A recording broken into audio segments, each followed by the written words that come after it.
Welcome to MT 513, Computer Science Principles for High School Teachers.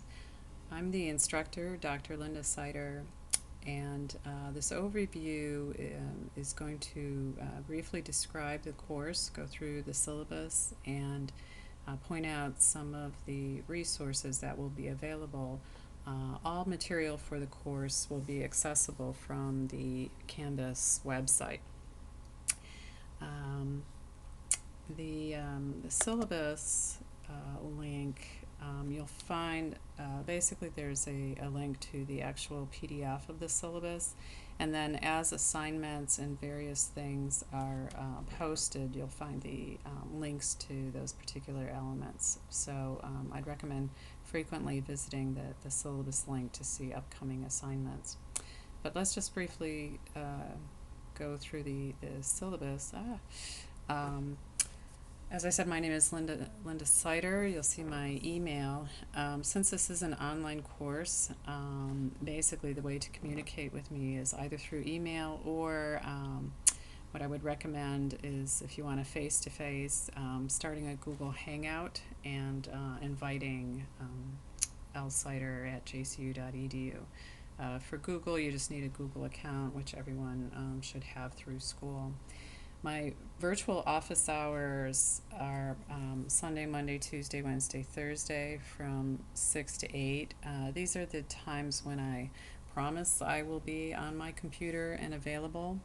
But if you can't get to me during those times, or if you're working on a project at some other point during the day, please feel free to start a Hangout, and if I'm on the computer, I'll certainly respond to it. Or if you'd like to send me an email and set up a specific time outside of those virtual office hours, I'll certainly try to arrange something with you. So this course, MT 513, is designed to prepare high school teachers to teach the new AP Computer Science Principles course, which is launching, I believe, next fall. The AP, College Board AP, has two computer science or computing AP courses. There's the traditional Computer Science A course, which has been around for a couple of decades, and the past decade or so has been strictly a Java object-oriented programming course.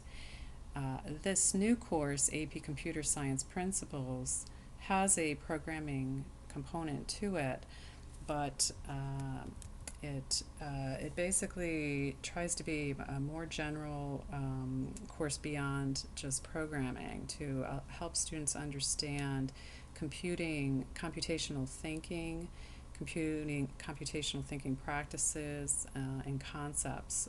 So dealing with abstraction, data abstraction, algorithmic thinking, and various other practices that we'll be going through.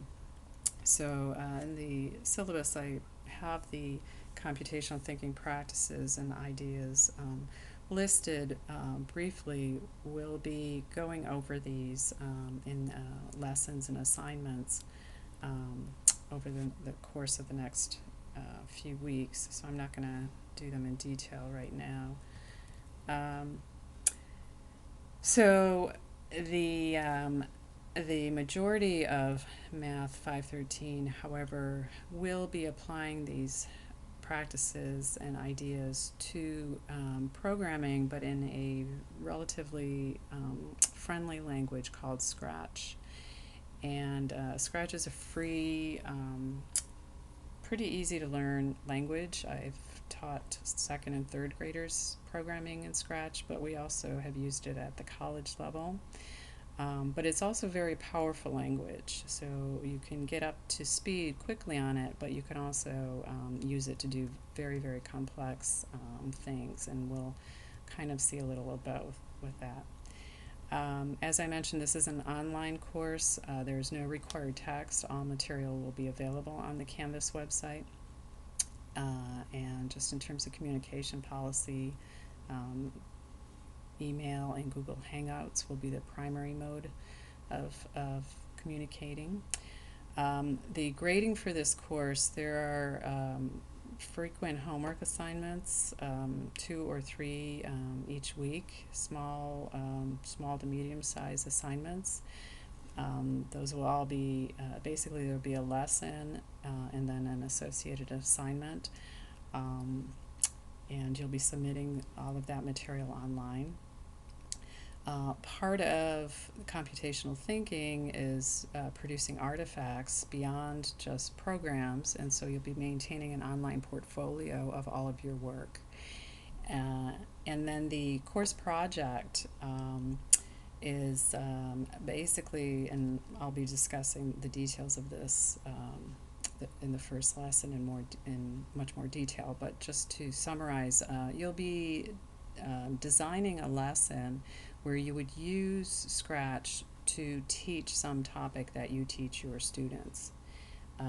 So basically either having them develop a program that might help them better understand a mathematical concept, or you developing a program that helps teach some topic that you teach in your normal courses.